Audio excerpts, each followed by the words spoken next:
Professor और अध्यक्ष रह चुके हैं।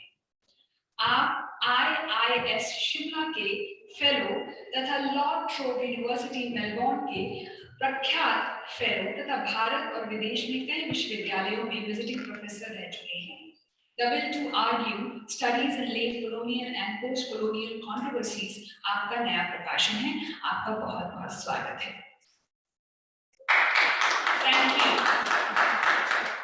I know we are starting a little late, but I request the chair to kindly ensure that we finish this session by 4 p.m. Now on, kindly take the session forward.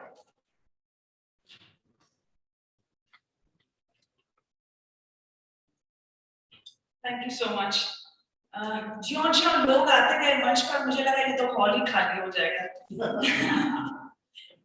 लेकिन आप जो भी हैं, जो थोड़े बहुत हैं, आप बड़े प्यार से आए हो और बड़ी श्रद्धा से आए हो, इसलिए मैं आपकी शुक्रगुजार हूँ। नमस्ते, आदाब अर्ज़ है और आज की सभा शुरू करते हैं अनुवाद के बारे में। आई थिंक साहित्य अकादमी की बहुत पुरानी परंपरा है, अनुवाद के साथ काफी पुराना रिश्ता है। It's a very very old relationship and a very deep relationship that Sahitya Akademi as an organization has had with translation. And not only translations from Indian languages into English, which is usually the case with a lot of private publishers, the Sahitya Akademi has been doing this commendable job between Indian languages for many years. However, I'm going to take a bit of a risk here and critique some of this positioning, because I think we can take translation seriously only if we engage with translation intellectually, theoretically, right?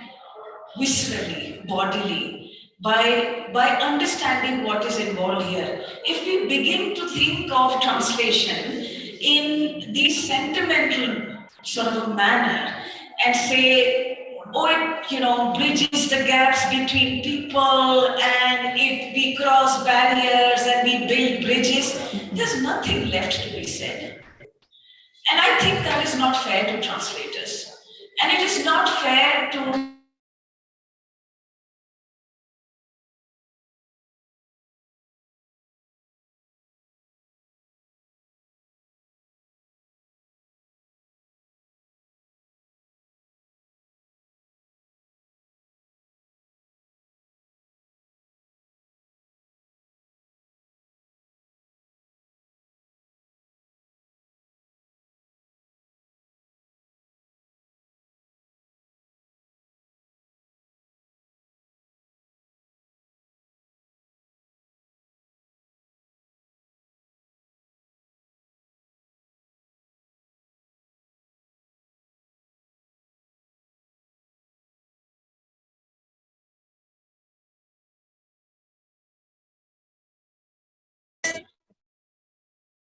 there's a cleverness, there's a creativity, and there is just so many things that translators, negotiators, ethnographers, travelers manage to do by traversing these different landscapes.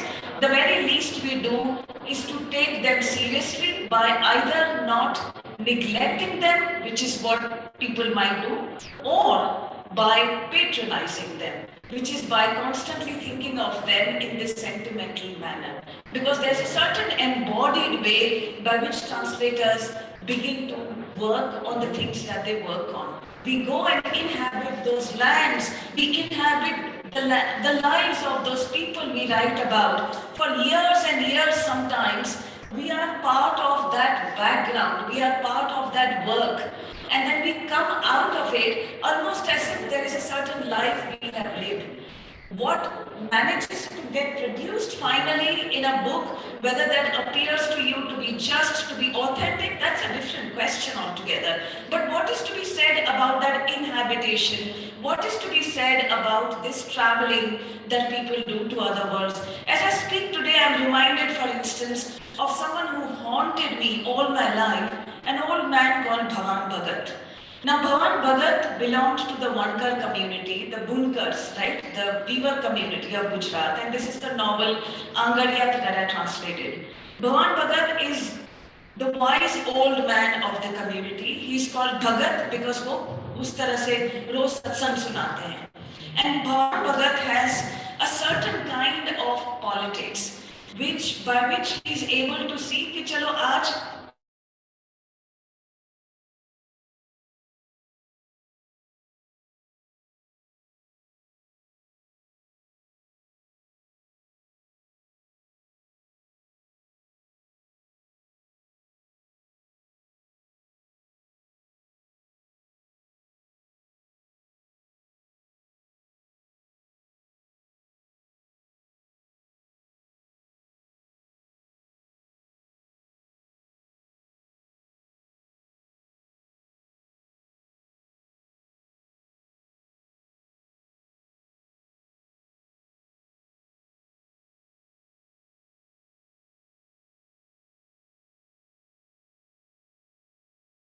politics. There's a certain way by which I wasn't able to do it. And I remember talking to Joseph Makwan, the author, and I said, Joseph, bhai, maja nathi aati. You know, I told him in Gujarati, I said, mane lage chhe bhagwan mein daur maine pakda tha nathi mara haath mein. Mere haath mein nahi aa raha hai wo. And Joseph bhai said to me that Rita, I was little when I was writing the story of this community, and I would see him playing the sarangi, and I would hear his stories. He says, मैंने पर जेवा पकड़ा है वो मैं लख्या मैंने भी उनको उसी तरह लिखा जैसे मैं उनको पकड़ पाया था. तो ये पकड़ना क्या है? What is this grasp? और ये छूटना क्या है? जो हाथ से छूट जाता है वो क्या चीज होती है ना? Very often when we talk about जब हम अनुवाद या तर्जुमे की बात करते हैं तो हम कई बार कहते हैं कि छूट गया हाथ से. वो क्या छूटा तुम्हारे हाथ से? वो एक पात्र था. Is it a moment? Is it an episode? Is it a character? What exactly slipped away? Was that experience which slipped away? And is it possible to be imagining someone else's experience and to be translating it? And when I'm thinking about this, the question is, to what extent is experience itself portable? Is it possible for one person to be talking about someone else's experience? And if experience is portable, translation should be possible. But we also know that experience in its entirety is neither fully portable nor fully importable. In the sense it is somewhere in between. Right? I'm thinking, for instance, of that article Harish wrote in Samkalin about Gitanjali Shri and Late Samadhi. And I think he quotes Gitanjali in that essay where she says something about Anubhav, right, Harish? And she says, so I wrote this down because I thought it was quite beautiful. She says, कोई अनुभव नितांत एक का नहीं होता, निजी से निजी भी, है ना? That no experience is entirely, exclusively yours alone, no matter how personal. If your experience is also constituted by something else, then what is to be said of that original which translation has constituted? And what is to be said about that translation which becomes possible because there are elements of ourself which can migrate to somebody else, which can go over to somebody else. So one of the questions that I would like us to think about maybe later, once we've heard all of you and what your relationship with translation has been, as to not what is your experience translating. I think we've had enough of these very empirical exercises कि भैया आप सिंदूर को क्या कहोगे, गुलाब जामुन को अंग्रेजी में क्या कहोगे. हम आज वो सवाल नहीं पूछेंगे, इतनी मेहरबानी करेंगे एक दूसरे पर.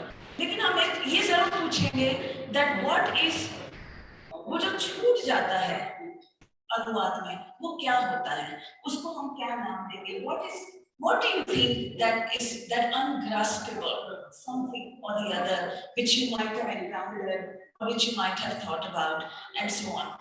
I'm also thinking that, you know, this ungraspable or whatever which sometimes slips through your fingers is not always some linguistic item, but it could well be an article.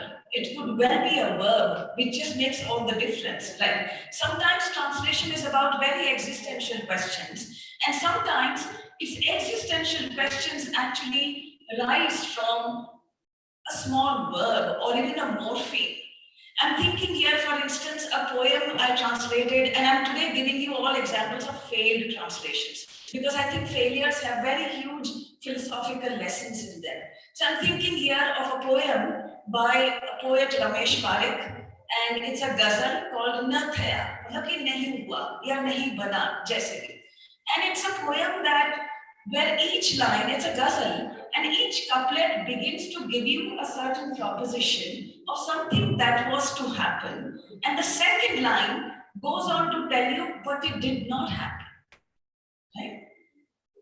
As to why it did not happen, there are no answers in the poem. So it begins by saying, Aam achita na thaya, aam ughada na thaya, haath phoolon ma jabodya, toy sumada na thaya.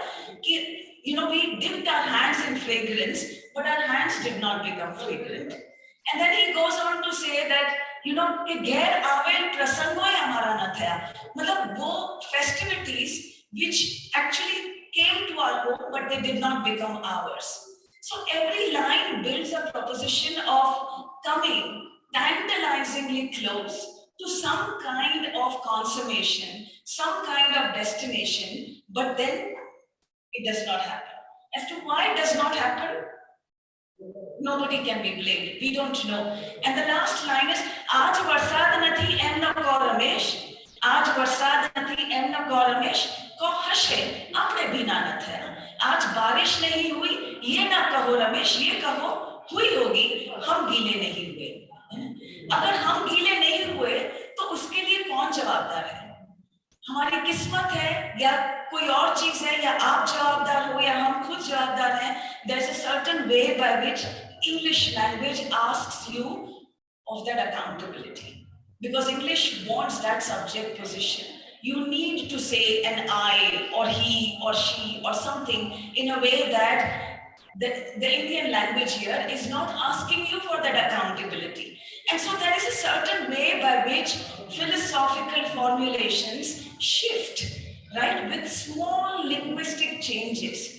And the entire business of translation can come and rest itself upon a syntactical construction, which in turn is responsible for a much bigger sort of a story of life. So I think there are these many sort of small encounters we have in translation. They linger with us, they haunt us, they remain incomplete. And although books are published and read and consumed and what have you, but we also know as translators that we live with certain अधखुला. क्योंकि मैं जो पहले कह रही थी कि वो जो अगर वो अनुभव पूरा का पूरा आपका नहीं है, थोड़ा किसी और का भी है, किसी और चीज का है, which means हम एक अधखुली चीज के साथ रह रहे हैं.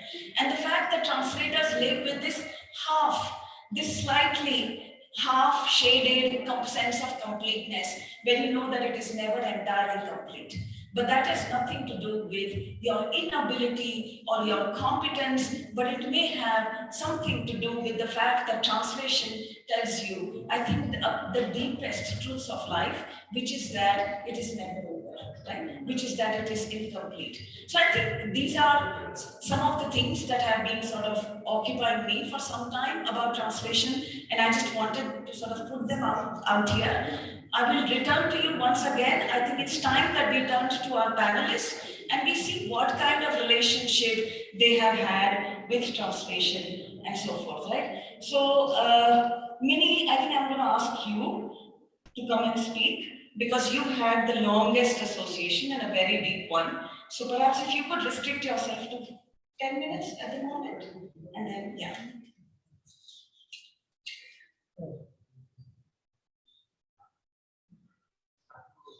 Good afternoon, and it's reassuring to see and frightening to see a full house. There was a time when we talked about translation, there was just 4 or 5 people in the audience.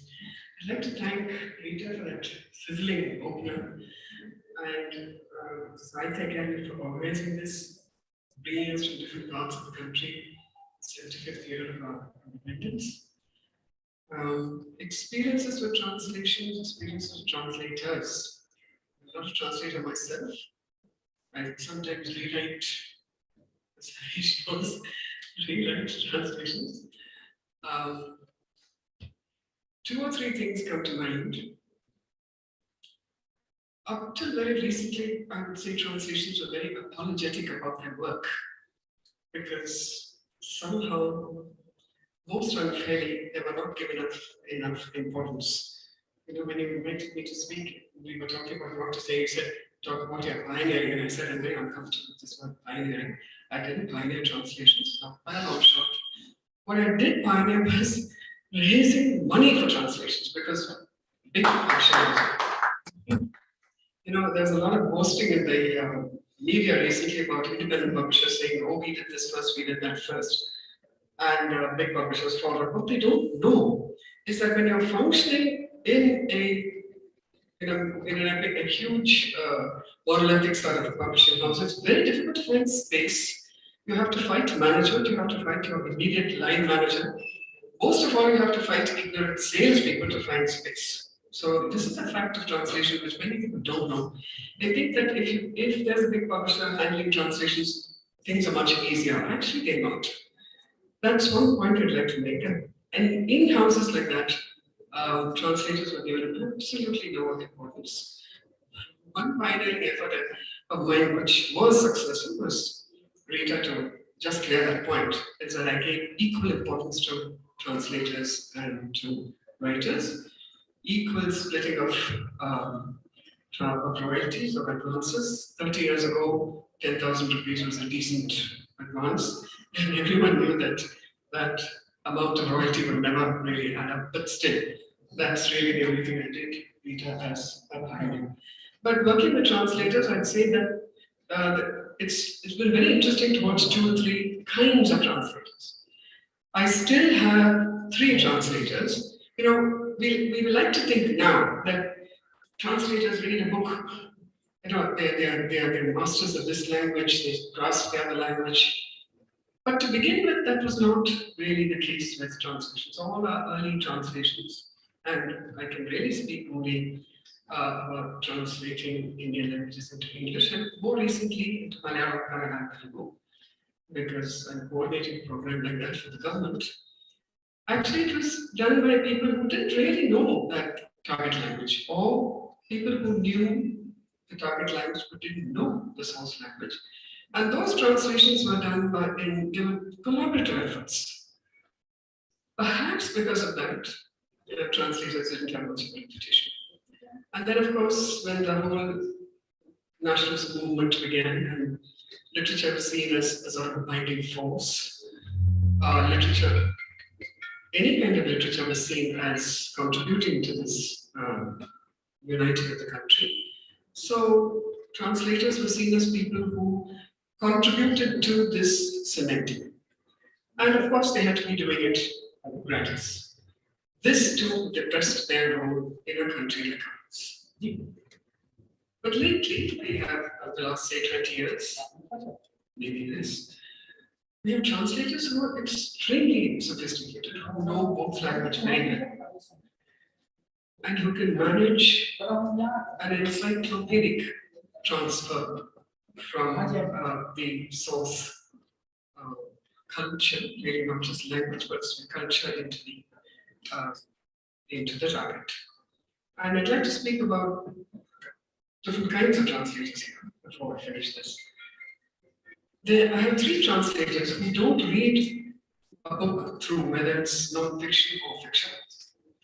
They say that they feel the thrill of reading and transferring. They want to feel that thrill as they turn page by page.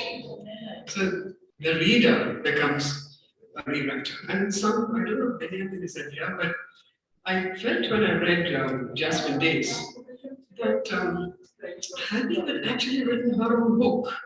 A translation is so successful because it was her own book.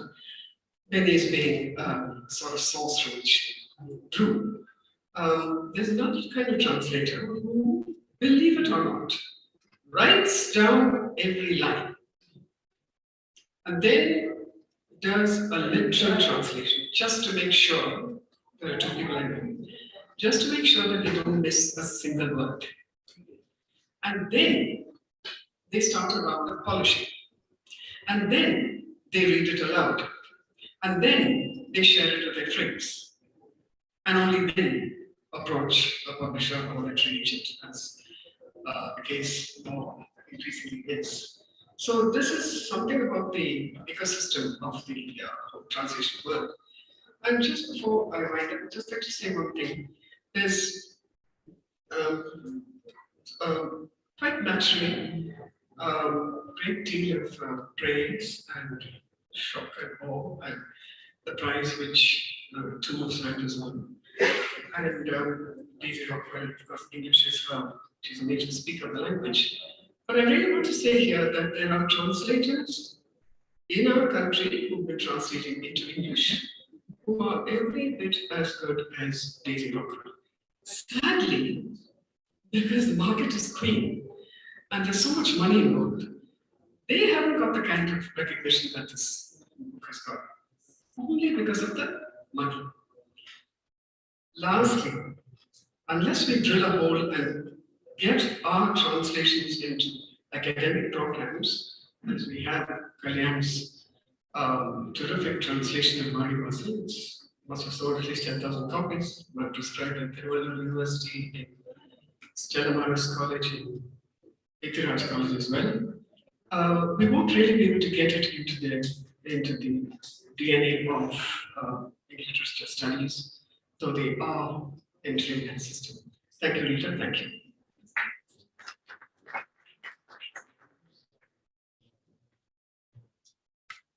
Yeah, thanks, Minnie.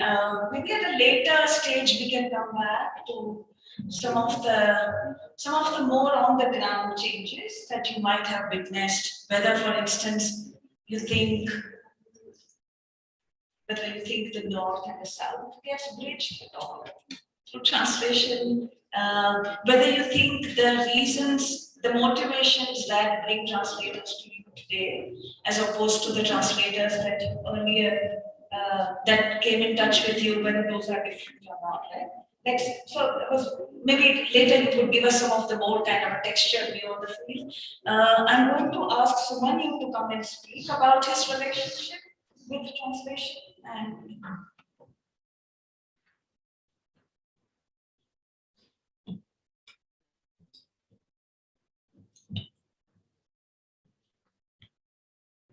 thank you, panelists and friends. I have made a few notes. The reason I'm here today is perhaps because I have translated a lot of nonsense.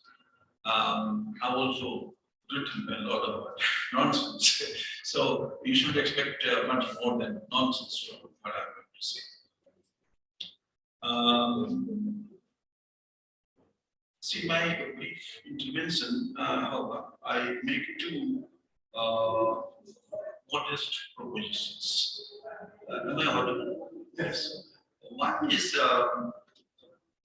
that barriers can be transcended through translation and production of word texts.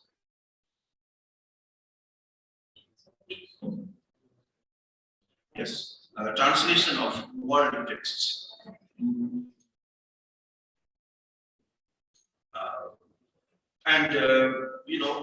This is something, this is a term that I want us to use more often in our globalized world, where we are talking about the global city and several other, that we are members of the globalized world, but we seldom talk about word texts. So I feel that the barriers can be transcended through translation and production of world text so as to augment the corpus and the quality of world literature. We have had several sessions where we discussed world literature, but how do we get this corpus of world literature? My proposition is that it is through the translation of world texts that we get a solid body of world literature. This is a concept I wish to mention here. My second proposition is a bit contrary. I'm saying perhaps just the opposite, which is that even while speaking of and doing translation, we should be mindful of sometimes unbridgeable cultural gaps between countries and decide what not to translate. When I say what not to translate, I'm not talking about specific texts, but what words, what terms, and what ideas we should not, we should leave alone and not attempt to translate. So these are two different things, and perhaps in a way, the second one opposes the first idea. But I'll explain this by and by. If I were to give a name to what I'm saying, I'll call it, mind the gap, the metro, the gap between cultures. So what do we do? The first point about word text, I've already explained what we mean by it. We don't invoke it, that's one of the things I wanted to say, that why we do not invoke it, the concept of the word text. So how does it happen? How does a text become a word text? Not even in the context of world literature, a concept that has been around for nearly 200 years. Living as we do in this highly globalized Anglophone culture, especially in the digital humanities ambience, whenever we think of translations in India, it is usually about any Indian language and English, any Indian language and English. Whenever we talk about bilingualism or translation in the Indian context, it's usually about from an Indian language to English. This has been talked about in the previous sessions and many times before. It's really somewhat unfortunate. But here too, our terms of reference are often quantificated, even when we are talking about world text and world literature. For example, like Harish pointed out the other day, Indian literature accounts for 5% of world literature, etc. And how do we quantify it? And also limited to questions such as which is the most translated English text. A Wall Street Journal article, for example, argued in 2011 that the Harry Potter books are the most translated with a score of 60 odd languages, must have grown by at least 10 in the meantime.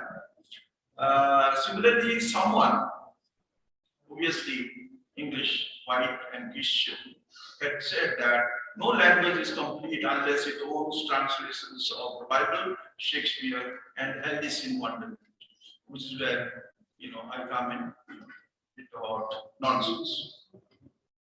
Ignoring such over-enthusiasm, of course, one can safely call Alice word text.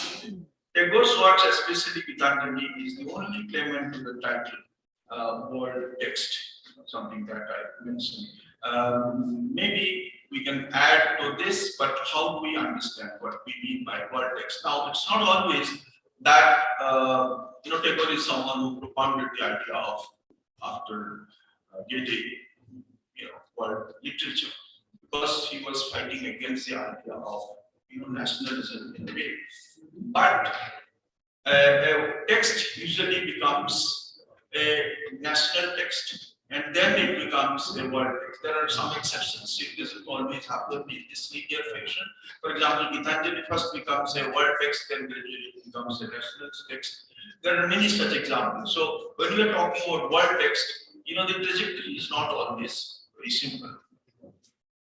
One might therefore think of a word text vis-a-vis national texts. In time, one can safely assume a few folk texts transitioning into national texts and then word text. We have many examples of this. I'm not going to talk about it. Now, one of the things that I come to here, that is where I'll be moving to the second point about what not to translate, is Bharata Muni's Natya Shastra, which is also a word text. A status it achieved primarily through translation. Though it was discovered late, the manuscript was discovered late, eventually it was translated, and even before it was translated, it was transmitted through oral culture everywhere in India. My second proposition about what not to translate comes in the context of both my experience in translating nonsense and the completely unrelated famous term of Indian aesthetics, rasa and bhava. These are the two terms that appear in Natya Shastra. I have borrowed this term when we edited the volume of Indian nonsense. We called it the 10th rasa. Again, we borrowed it from Sukumar, who said that, he did not call it, he called it Khayal Rasa. Khayal. So that is the rasa of Bhimji, which is not there in Natya Shastra, but this is something that he invented. And we use that term for our anthology. Yes, I'll just talk about this briefly. But then, if we talk about how the pressure of translation harms some of these texts. In Rasa Reader, Sheldon Pollock first says, and wisely, that he has chosen not to translate the term Rasa. But a few pages later, he says, and I quote Sheldon Pollock, this core is its Rasa or taste. So he immediately translates it through taste. He is not deterred by the fact that Rasa has been translated as sentiment, as emotion, and so on and so forth.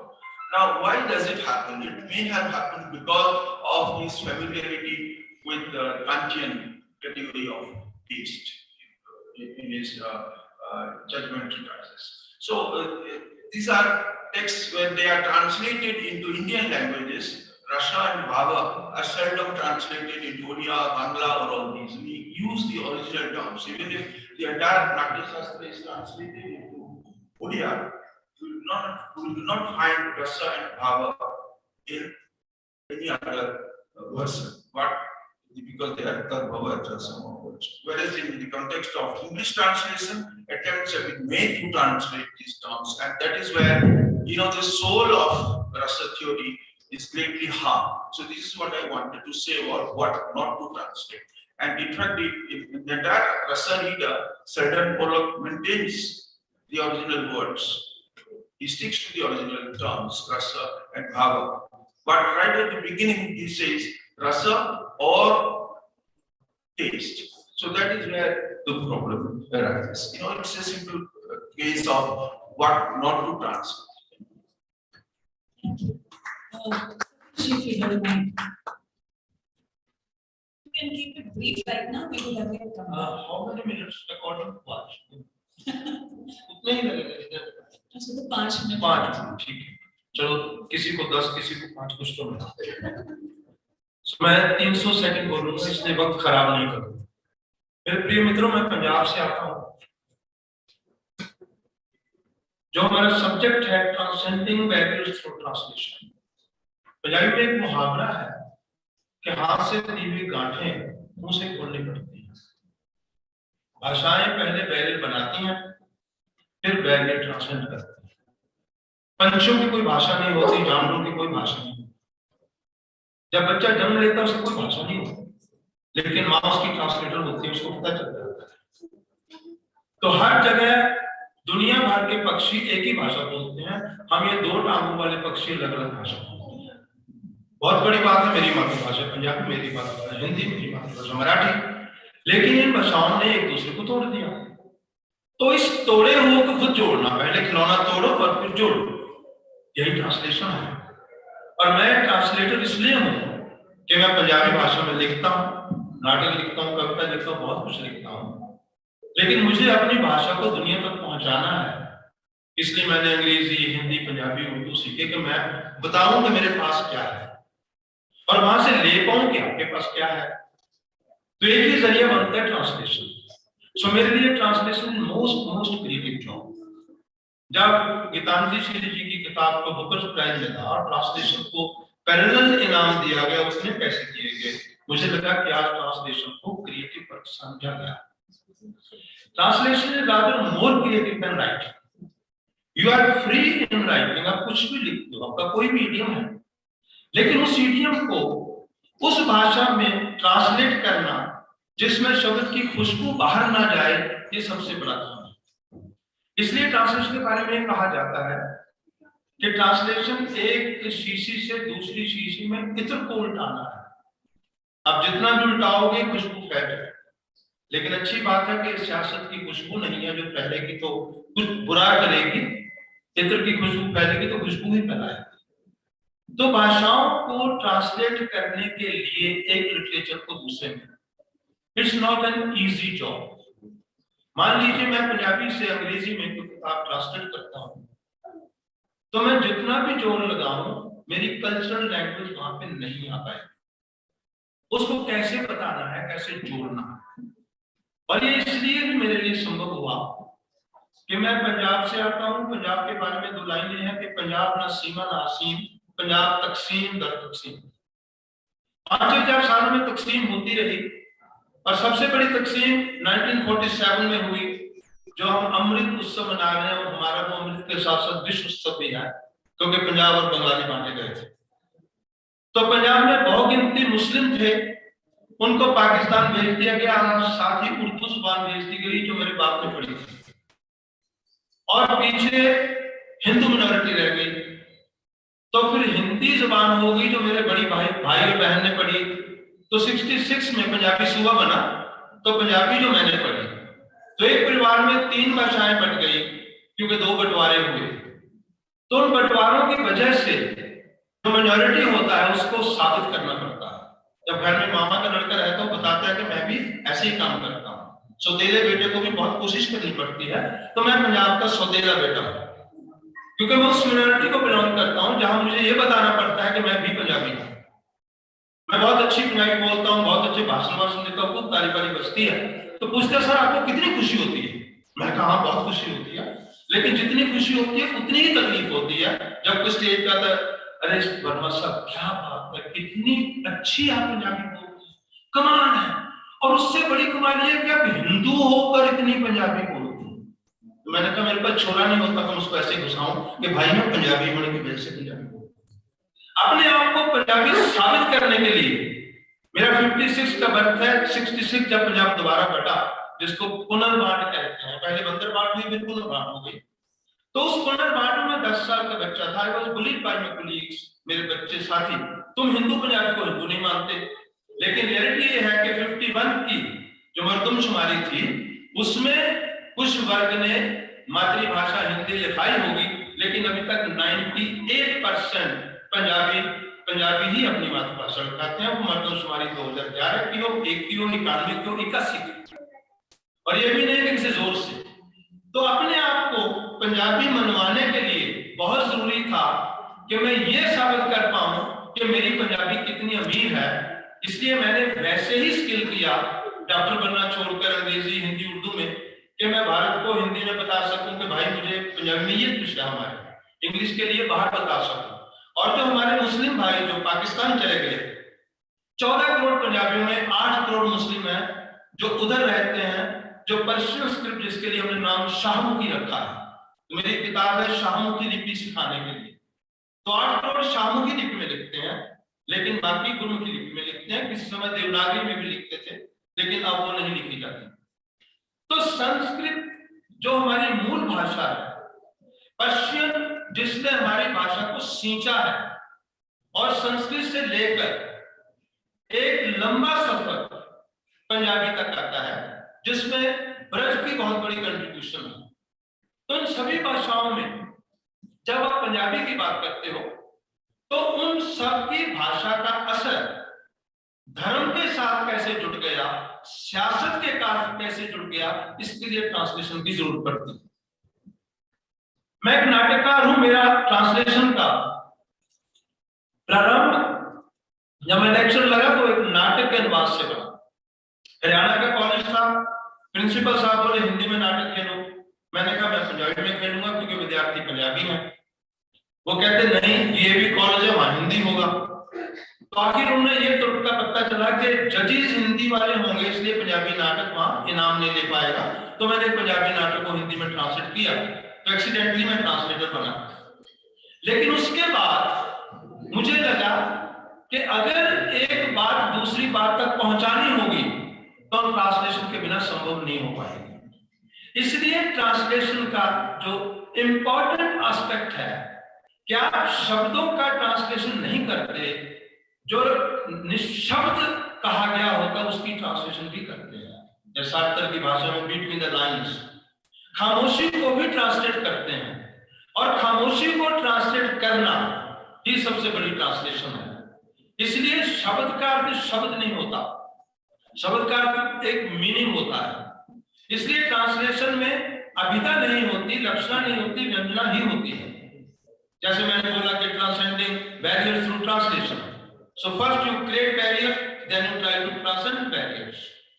और जब आप translate करते हैं तो बहुत सा कई बार जो लेखक से छूट जाता है वो भी पूरा करते हैं। मेरी एक किताब है, मेरे भाई रुबेल की वजह से हुई ट्रांसलेशन हिंदी से पंजाबी, वो उर्दू नुमा हिंदी हिंदुस्तानी थी, योगराज जी की। रंगमंच के सरताज पृथ्वीराज, बहुत बड़ी बात, रंगमंच के सरताज पृथ्वीराज। तो मैंने ट्रांसलेट करना था, तो मैंने सोचा कि पृथ्वीराज जी का नाम तो पृथ्वीराज कपूर है, तो लेखक ने उन नाम का रिदम बनाने के लिए उन्होंने थिएटर के सरताज पृथ्वीराज। अब मैं जानता हूं, मेरा ताल्लुक थिएटर से या सिनेमा से है, कि पृथ्वीराज ने हिंदुस्तान में पहली बार स्टारडम शुरू किया, टाइम इस बात का, जिसकी वजह से अब सभी स्टार हैं। सबसे पहले हिंदी में हिंदुस्तानी में उन्होंने थिएटर शुरू किया, मॉडर्न थिएटर, जो पारसी थिएटर के बाद एक्चुअल मॉडर्न थिएटर आया। तो मैंने ट्रांसलेशन में जो टाइटल बदला, वहीं से मैं बता सकता हूँ ट्रांसलेशन होती क्या है। एक कोहिनूर हीरा हमारा पंजाब का, जो दुनिया में एक या महारानी की यहाँ पे लगा हुआ उसके ताज में, तो मेरे लिए पृथ्वीराज कपूर कोहिनूर हीरा हुए, क्योंकि वो थिएटर और सिनेमा में वही काम करते अकेले हैं। तो मैंने उसका नाम रखा रंगमंच दा कोहिनूर पृथ्वीराज कपूर। उनका नाम भी पूरा किया और उनको बताया। एक और ट्रांसलेशन की किताब है किसी और भाषा से, तो उस देश में जंगल का राजा हाथी है। अब मैं पंजाबी में कैसे करूं कि जंगल का राजा हाथी, हमारे पास शेर है, तो मैं अपने शेर को हाथी नहीं बना सकता। लेकिन ट्रांसलेटर क्या है, मैंने उसका नाम रखा जंगल का चौधरी हाथी। उसकी चौधर हो सकती है लेकिन राजा वही रहेगा। ऑफिशिएटिंग प्रिंसिपल कोई भी हो सकता है, प्रिंसिपल वही रहेगा। तो इतने बारीक शब्द जब आप ट्रांसलेट करते हो, तो ट्रांसलेशन करना वो आग के ऊपर ही चलना होता है, वो जबान से हो या कलम से हो। हमारे पंजाब में बहुत से मुहावरे हैं कि जिसकी जुबान पे फतेह उसकी मैदान पे फतेह। जुबान पे तो मुझे मुंह से निकाल, मैं तुझे गांव से निकालता हूं। ये एक उंगला का छोटा सा चमड़ा है, बारीक सा, इसकी हड्डी नहीं होती लेकिन हड्डियां तोड़वा देती है। और 32 भाइयों के बीच रहती है, थोड़ी सी गलती हो तभी वो काट लेते हैं। तो 32 तलवारों में रहने वाली एक छोटी सी जुबान, इसको खाने पे कंट्रोल कर लो तो मोटे नहीं होते, बोलने पे कंट्रोल करो आपको इज्जत मिलती है। तो आपकी जुबान ही आपको इज्जत देती है। इसलिए मैं अपनी भाषा में ट्रांसलेशन वैसे ही करता हूं जैसे मैं नाटक लिखता हूं, कविता लिखता हूं, शोध करता हूं, समीक्षा लिखता हूं, अनुवाद करता हूं, वगैरह वगैरह वगैरह। लेकिन हर लेखक को ट्रांसलेटर होना चाहिए, और वो होता भी है। वो भावनाओं को ट्रांसलेट करता है, लेकिन ट्रांसलेटर उन भावनाओं समेत उस लिखे हुए को ट्रांसलेट करता है। और भाषाओं ने तोड़ा कैसे? पंछियों का कोई वीजा नहीं होता, फुर्र करके पाकिस्तान, फुर्र करके हिंदुस्तान हम नहीं जा सकते। पंछियों की कोई भाषा नहीं होती, वो उड़ते हैं, आ जाते हैं, लेकिन हमें सबसे पहले एक बैरियर, दूसरा बैरियर, तीसरा बैरियर, चौथा बैरियर। और दुनिया में 700 भाषाएं हैं, 1600 भाषाएं भारत में अगर बोलियां जोड़ ली जाए, भाई इसको संविधान मानता है, 24 को हम साहित्य अकेडमी मानते हैं। तो इतनी भाषाओं में आप कैसे संचार करोगे अगर ट्रांसलेशन नहीं होगा? और दूसरा, भाषाओं के बारे में जब तक हम अपनी कट्टरता नहीं छोड़ते तो हम इंसान नहीं हो सकते। यहाँ पे एक भाषा पे पोचा लगता है, वहां पे एक भाषा पे पोचा लगता है। मेरी एक नई किताब आई, अनुवाद विचो झरती कविता, अनुवाद से झरती हुई कविता। तो उसकी मैंने इंट्रोडक्शन में ही लिखा कि मैं सभी भाषाओं से प्यार करता हूँ। सभी भाषाएं, भारत की भाषाएं मेरी मासियां हैं, बाकी और रिश्तेदार हैं, अंग्रेजी चाची है, चाची बाहर से आती है, लेकिन हमारा बड़प्पन है कि हमने चाची को भी नेशनल लैंग्वेज बनाया हुआ है इसमें।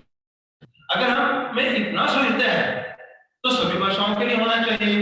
तो मैं किसी भाषा का इसलिए निरादर बर्दाश्त नहीं कर सकता कि अगर आज पंजाब में एक भाषा पे काला पोचा लगता है फोटो छुपाने के लिए, तो कहीं मेरी भाषा पे भी पोचा लग रहा होगा। अगर मैं किसी की मां को गाली निकालता हूं तो मेरी मां को गाली भी निकलेगी। सो अपनी मां को गाली से बचाने के लिए दूसरे माओ का सत्कार करना जरूरी है, और ये काम अनुवाद करता है। अनुवाद पुल है, लेकिन इसके बारे में खत्म करता हूं अगले साहब की छोटी सी कविता से जो मैंने पंजाबी में अनुवाद की, कि जो पुल बनाएंगे वो पीछे रह जाएंगे, सेनाएं हो जाएंगी, पार मारे जाके रावण और बचेंगे जीतेंगे राम।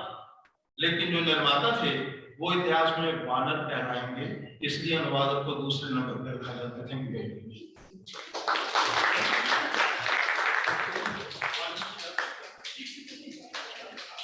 आपकी किश्त बनती है, 5 मिनट फिर से मिलेंगे। शुक्रिया, आपने इन 5 मिनटों में बड़ी उम्दा बातें कही। एक तो आपने जो भाषाओं जो बटी हुई हैं, एक बार उनको बांट के फिर हम उनको जोड़ने की जो बात करते हैं, वो बहुत ही गहरी बात है। क्योंकि कई बार when we talk about translation is also an acknowledgement of difference, right? It is not only a transcendence of barriers, but it is also an acknowledgement of difference, of the fact that, and very often it is in the process of translation you discover that what is considered to be the same language has many other languages in it, and what are often considered to be many different languages could actually be sometimes be part of the same linguistic cluster or the same linguistic spectrum. So there are lovely things that have emerged from the panel so far, but we'll go to Chandana now, who'll have a lot to say considering so many things have come up.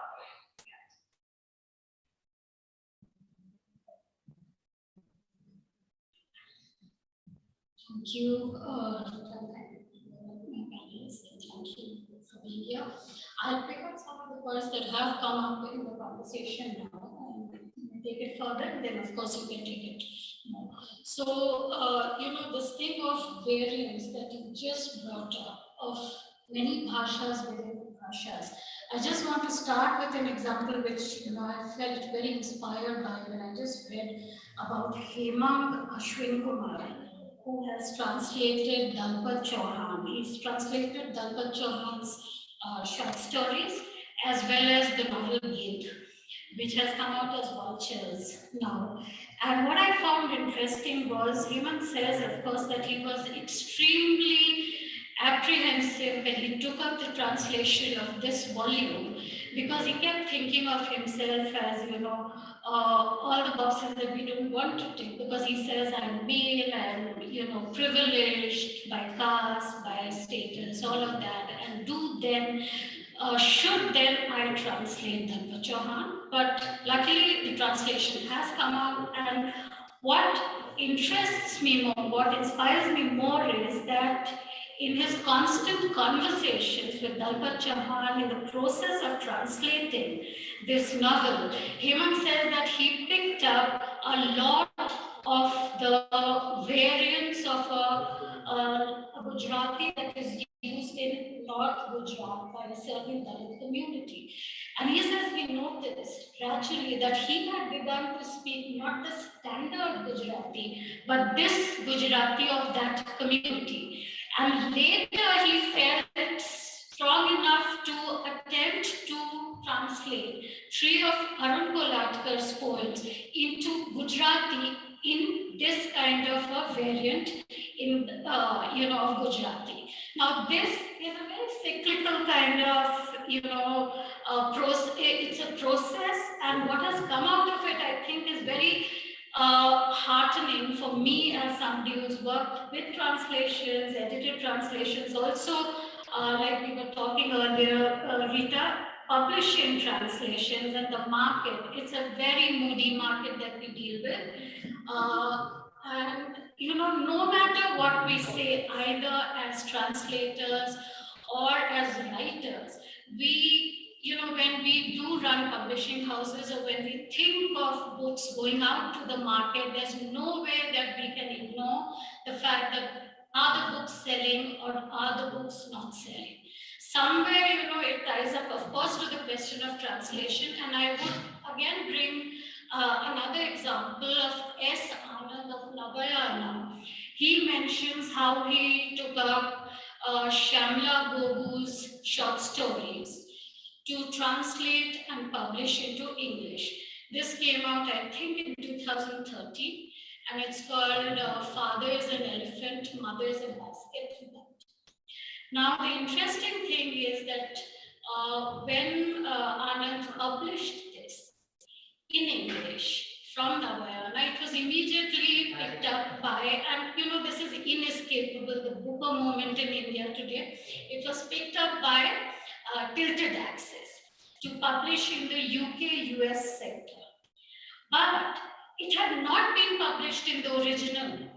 Till then, no Telugu publisher had picked up this particular collection or any of Gogu's stories, because they did not want to use this variant, which again It's used in a region called Tandoor in Andhra Pradesh, and they did not want to pick up the original. It just happened that Anand read them and he felt that this must go, people must read this. And so he picked it up. Now, this is something that, we are right in the middle of this. And as people who are a community, I always feel that as translators, we are a community and there will be gaps. The word gap has been used several times in the conversation. There will be gaps of translation, gaps of understanding texts in publishing in the market. But we must come together as a community, bond together, share ideas of, this thing of bhashas within bhashas. Why are we not able to accept it in the publishing industry? There are people who are in the bhasha industry in publishing, there are people who are on the cusp of the English bhasha industry, and of course, there are the English publishers. So these are some of the questions which trouble me, which also make me feel happy that there are instances of people doing this. And just to come back to a point that you made, Minnie, of how economics for the translators are better today, I don't really think so. Even now, people call you up and say, can you translate without ever mentioning to you what, it's only 2,000 rupees. They do not want to give it to you, and they think that because you're working with passion excludes finances. I don't think that should be the case. In fact, right now in March 2022, a translation of short stories from Assamese has come out. It's been published by a big publishing house, enough money there, Penguin. It's called The Black Magic Women. It's been, the stories have been written by an art historian and fiction writer, Moushumi Kondavi. There is no mention of the translator on the cover, and I'm talking of March 2022. So, when we talk of transcending barriers, of course, all the, things of, we are crossing cultures, we are trying to work with languages, time zones, ideas, all of this, yes, it works. But where are these little things? I mean, since I joined Katha, and which is, I think, 2000, since then, 22 years, it's the same thing which comes up again and again, sometimes positively, but not all the time. And academics, you mentioned, Rita, how we must approach translations not only as translations or of reading fiction or short stories, but yes, it must make a place for itself in the academic, theoretical spaces, for which too I feel that we need to not only translate short stories or novels, which of course, that is the best way to spread stories, languages.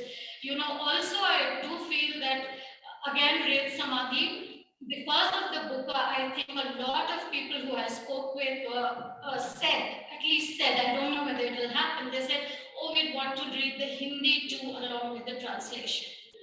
It doesn't always happen like that. Many of us who live outside our home states actually access our own, literatures through translations sometimes, because we find we are short of time, so we want to rush through it. English comes easily to us, but somewhere perhaps, this coming back to our own languages, I hope it happens. And just one last point, I know we are running out of time. Jerry, just before this, we were talking of translations, and Jerry mentioned a point. He said, it's easy to translate non-fiction. But I have just done a lot of non-fiction, particularly editing of translated non-fiction, Jerry. I have lost sleep over it. So no, I'm just making a point. No, you are a translator and so are all of us. And I think it is equally difficult to translate non-fiction because we understand it, but the sentences sometimes from Hindi and Bangla, they go on and on, the full stops are not there, the commas are not there. I know what they are trying to say, but it's just not coming out in the translation. And I think it becomes far more difficult for me because I feel non translation is trying to give us certain ideas about things. It's not just a story, and I think it's also as difficult. I'll leave it here. Thank you so much. Rita, you can pick up.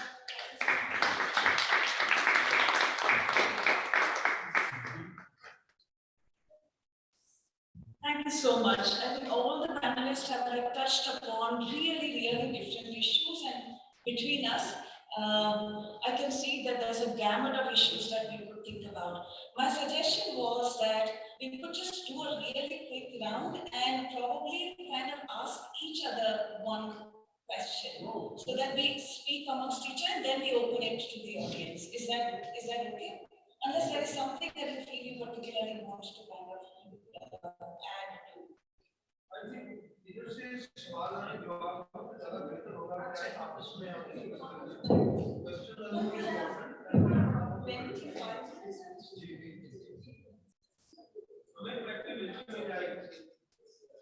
think एक मौका आप लोग ले लें. Why don't you ask each other any question you might have, and then I'll open it to the audience.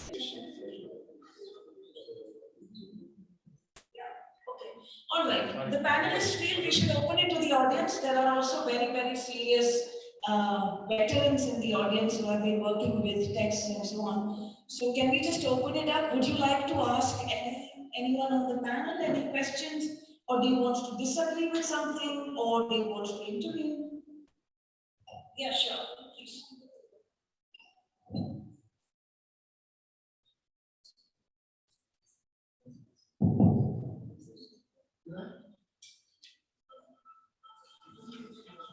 Rita, I'd like to ask you about your, engagement with translation in the classroom, because I feel that is another place where you were talking about the fact that there was no name on that of translators in the book. At a Samanvay festival, Gillian Wright suggested that one way to get people to read translations would be to pretend that they were not translations. Because if you look at, say, Gabriel Garcia Marquez, the translator is not on the cover. If you look at Borges, the translator is not on the cover. So perhaps it could be that we need to smuggle these translated into the public consciousness by not saying they're translated. So Rita, in your engagement with young people, does a book that is in English hold any more significance than a book that is in a language that has been translated into English? So what I do is every single course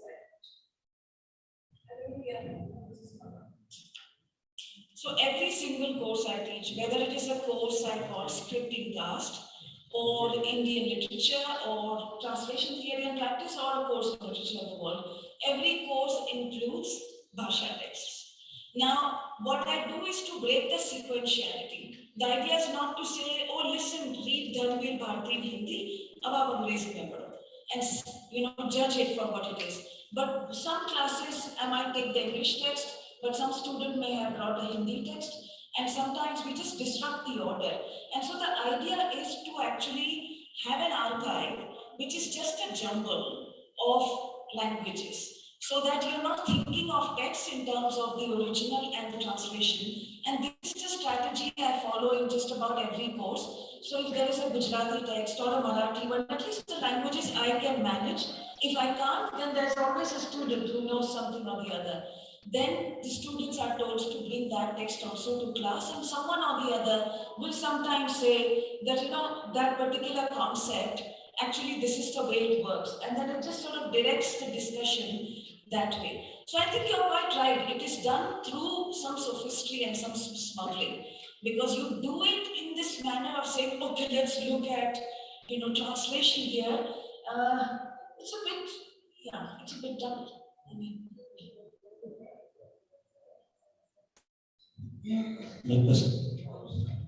Dr. Satish Kumar Dharma-ji. Dr. Sir, creative writing that we say it's God-gifted. What about translation? Can translation be God-gifted? जैसे कि translation के कितने सारे diplomas degree शुरू हो गए, belong to theatre, और मैं देख रहा हूँ कि जो थिएटर के जो 2 डिपार्टमेंट्स पंजाब में बने, वहां से भी ग्रेट थिएटरिस्ट नहीं मिले। जो थिएटरिस्ट अच्छे निकले वो इन स्कूलों के बाहर से थे। क्या जो ट्रांसलेशन के कोर्सेज है, कैसे अच्छे ट्रांसलेटर पैदा होंगे, ये गॉड गिफ्ट ट्रांसलेशन अच्छी हो। एबिलिटी का बहुत मकबूल सवाल है। मैं पंजाबी यूनिवर्सिटी पटियाला में पढ़ाता हूँ, अब एक प्राइवेट यूनिवर्सिटी में हूँ। मैंने सब जगह कोर्सेज शुरू की हुई, जैसे एमए ऑनर्स में एक पेपर है ट्रांसलेशन, फिर एक certificate course in translation, then PG diploma in translation. अभी बहुत मकबूल सवाल है कि कैसे ट्रांसलेटर पैदा होंगे। सबसे बड़ी बात है कि ट्रांसलेशन तो पैशन से पैदा होता है। हमने खुद सीखा, उनमें जिसमें पैशन होगा वो सीखने के बाद काम करेगा।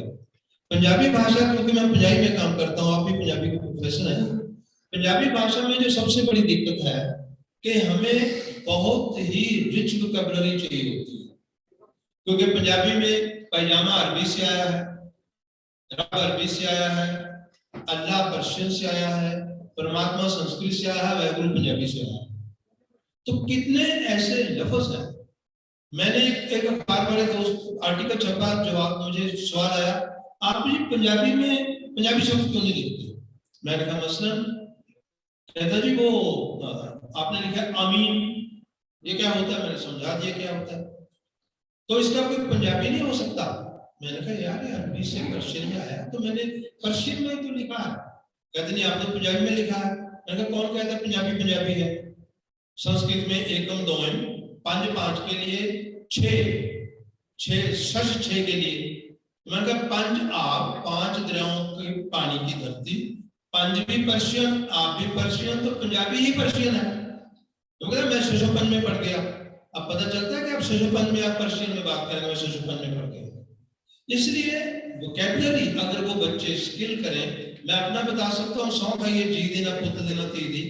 मैंने कई नए ट्रांसलेटर पैदा किए हैं, कहना नहीं चाहिए कि उनको तैयार किया हुआ है। जैसे एमए में एक मेरा पेपर है ट्रांसलेशन का, तो मैं उनको हर साल जॉब देता हूँ कि आपने, पहले था कि 10-10 पेज करके दिखाओ। मैं कहता हूँ ऐसे मत करो, आप फैसला कर लो, 10 कहानियां लो और 10 कहानियां ट्रांसलेट करो। आप 20 कविताएं लो, कविताएं ट्रांसलेट करो, तो उन सबकी एक किताब तैयार होती है। जैसे 10 कहानियां क्लास के 10 स्टूडेंट ने की, उसको मैंने थोड़ा बहुत उनमें संशोधन किया और किताब छपी, उनका नाम पहुंचा और उनकी गलती उन्हें पता चली। और ये सबसे बड़ी प्रॉब्लम है जो आप बता रहे हो कि एक एक किताब की 3-3, 4-4 ट्रांसलेशन होती है, उनमें बहुत ज्यादा वेरिएशन होती है। जैसे सिमन अबू की किताब इतनी पंजाबी में 3 या 4 ट्रांसलेशन है, कई जगह कंसेप्चुअल प्रॉब्लम भी होती है। तो ट्रांसलेशन, जैसे मैंने कहा था, सिर्फ शब्दों का अनुवाद नहीं, आपको कंसेप्चुअल ट्रांसलेशन भी करना पड़ता है। वोकैबुलरी, डिक्शन, हर चीज देखनी होती है। पर मुझे लगता है कि हम खुद सीख कर ट्रांसलेटर बने। अगर खुद सीख कर हम बन गए, तो अगर हम सिखाने का इंतजाम करेंगे, जैसे थिएटर पैशन से होता है, मैं पैशन से करता हूँ, खुद ही पैशन से करता है, लेकिन एमए थिएटर करने के बाद ये नहीं कि आपको थिएटर आएगा नहीं, आप बढ़िया कर सकते हो, आपको एक असेट और नया मिल गया। सो मुझे लगता है कि जब ये पढ़ाई जाती है ट्रांसलेशन, आप भी ट्रांसलेशन पढ़ाते हैं, आपने किताबें भी लिखी है ट्रांसलेशन पे, तो इससे जाहिर है कि नए ट्रांसलेटर पैदा होंगे और सबसे बड़ी चेतना पैदा होगी कि ट्रांसलेशन की इंपॉर्टेंस क्या है। इसको ये सेकेंडरी जॉब नहीं है, ये दूसरे दर्जे का शहरी नहीं है, ये पहले दर्जे के शहरी को और ज्यादा पहले दर्जे का शहरी बनाता है। This is my suggestion.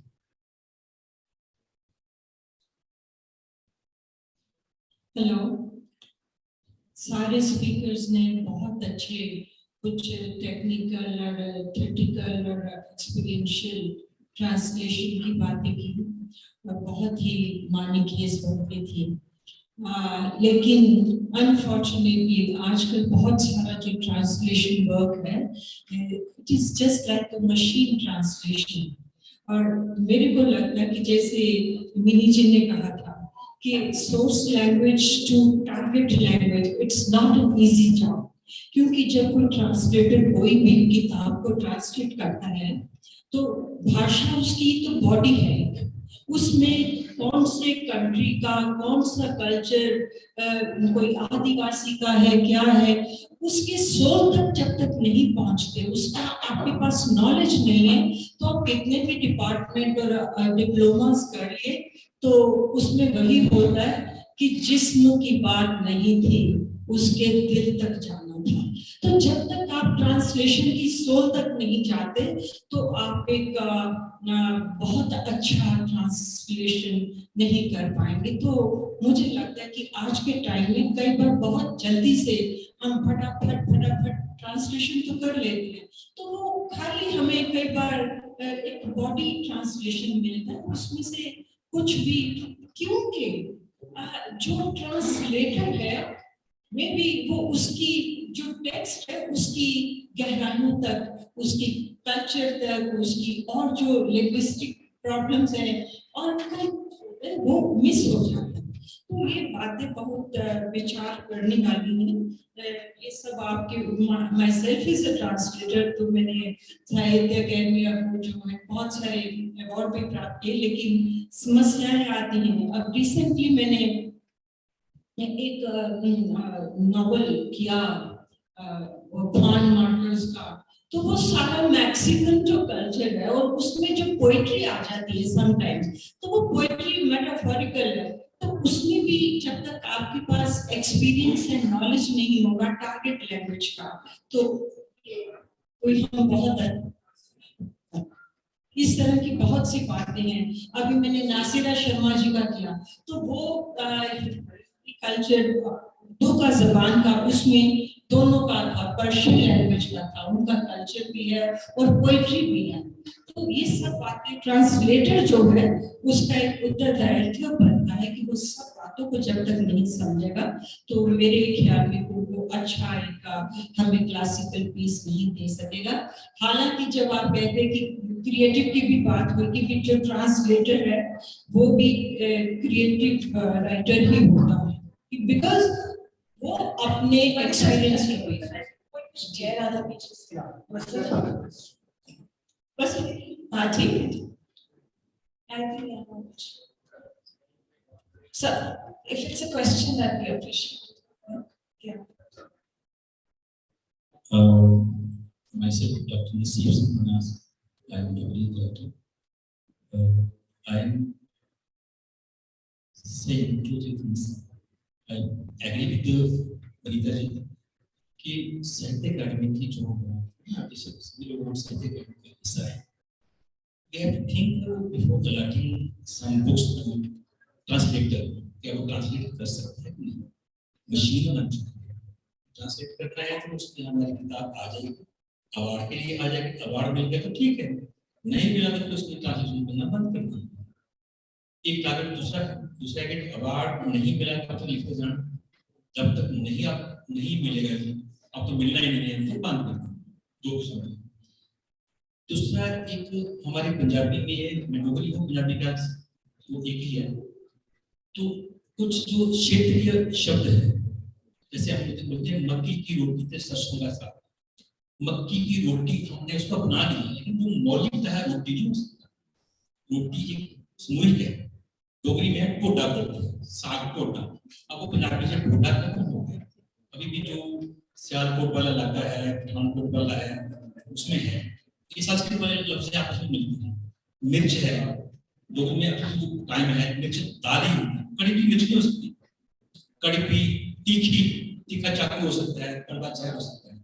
ताला एक लफ्ज है, दाल चीनी से दाली, चीनी जो दाली चीनी है, तो ये चीजें ये मौलिक शब्द जब उसको अपने किसी भाषा में करना है तो भाषा जैसे मैंने कहा तह तक पहुंचना है, कब्जे नहीं करना चाहिए।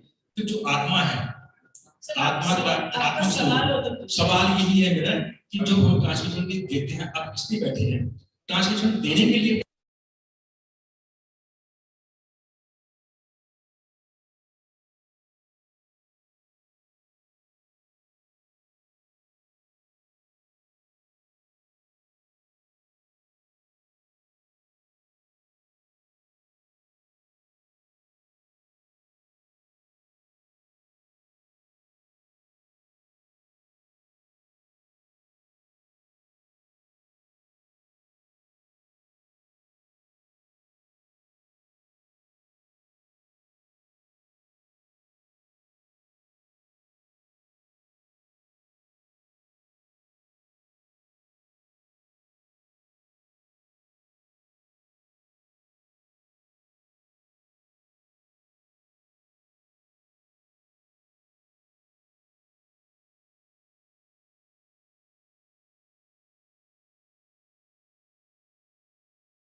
we come to translating it into English, do we have, and this is a question, my question is, do we have variations of Indian English which can even capture the kind of words that the Marathi text is able to bring out? I'm really questioning, because this is a question for a long time. We cannot have a generalized English. We have to have some Indian English. I'm not even talking about international, ways by which English is used in different parts of the world. We have this kind of variations. Are they getting to be used now? What do you say? This is the question I have for the panel.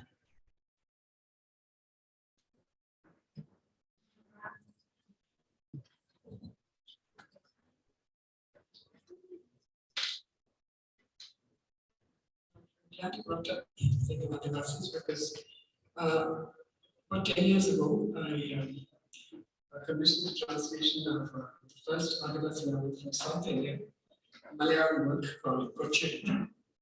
It's written by an Adivasi, a tribal from the Arya community. I didn't discover him, Professor Ayapamanka literally called me and introduced me to Malayalam writing and said, a really useful thing you can do is to publish this in translation. It had taken 10 years to get it published at all. Now, the translator, there are three people. I tried out 3 or 4 translators. I chose the least rigid translator. And she was also very cautious, very exploratory, I'd say, not overconfident. She spent a lot of time with the writer.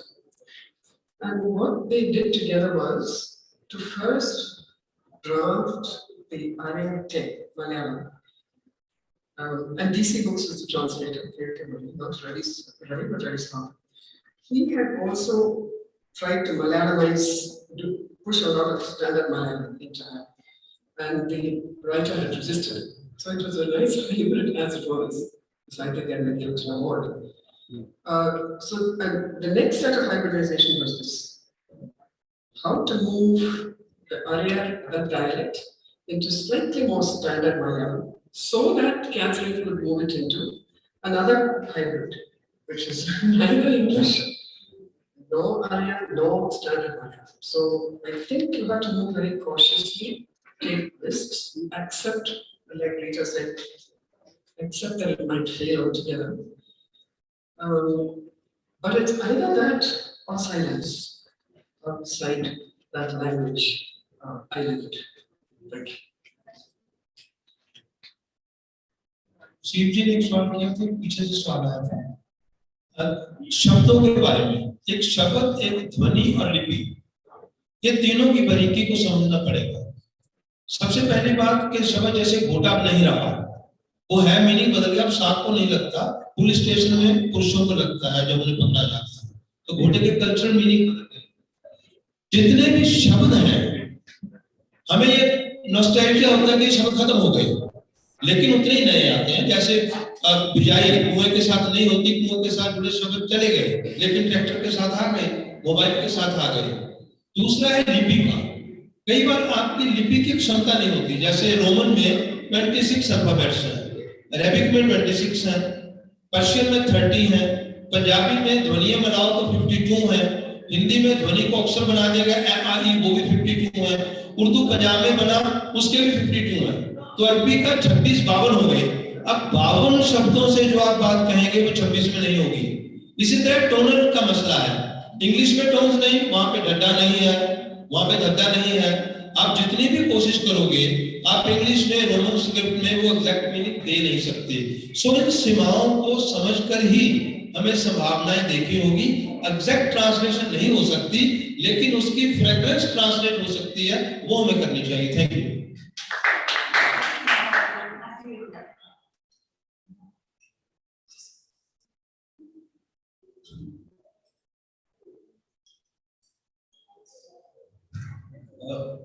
To add to what he said, and a slightly different way, we are talking about translating from Indian languages into English. But within the same language also there have been so many changes. Fakirmon Senapati's Chinaman article was published in 1901, and by 1927, when the second edition was brought out, his son provided a large glossary of words, different terms, because between the 17th century and late 19th century, Odia vocabulary had changed so much. It had imbibed so much of Marathi, Persian, Bangla, that Odia idiom of the early 20th century was very different. And by 1927, because of Sanskritization and modernization of standardization of Odia, Odias themselves didn't understand words used by Fakirmon just 25 years ago. And now I feel that Fakirmon Senapati's Chinaman needs to be translated into Odia. We have 7 translations into English, but it is so difficult for an average Odia to understand that idiom. It needs to be translated like Chaucer in modern English. Thank you so much. I think this question of whether translation exists within the same language, I think came up even in Spencer History talked about it earlier. I want to wrap up this session by only telling you one really short story. And I will be brief. I know that there's nobody to kind of censor me, but I think translation discussions become very earnest.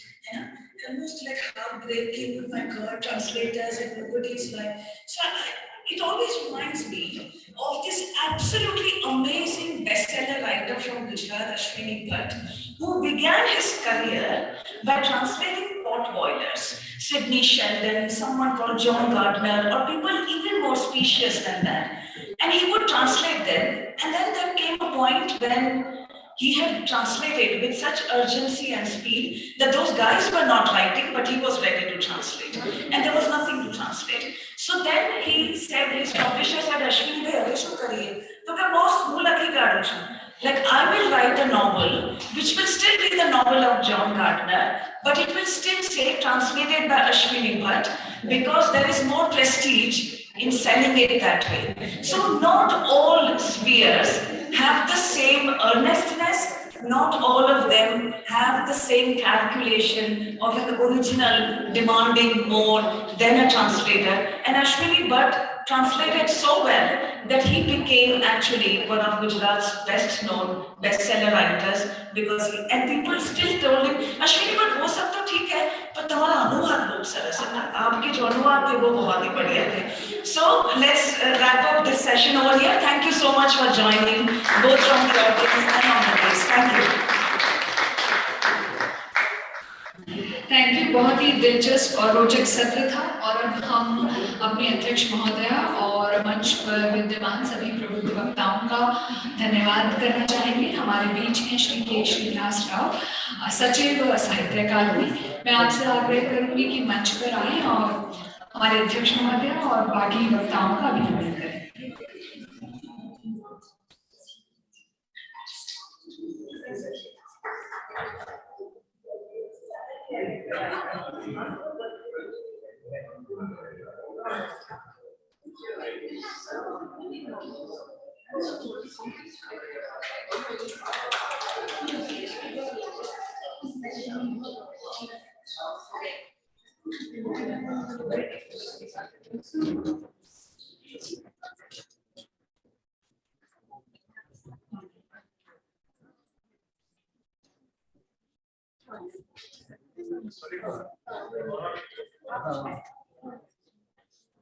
Thank you.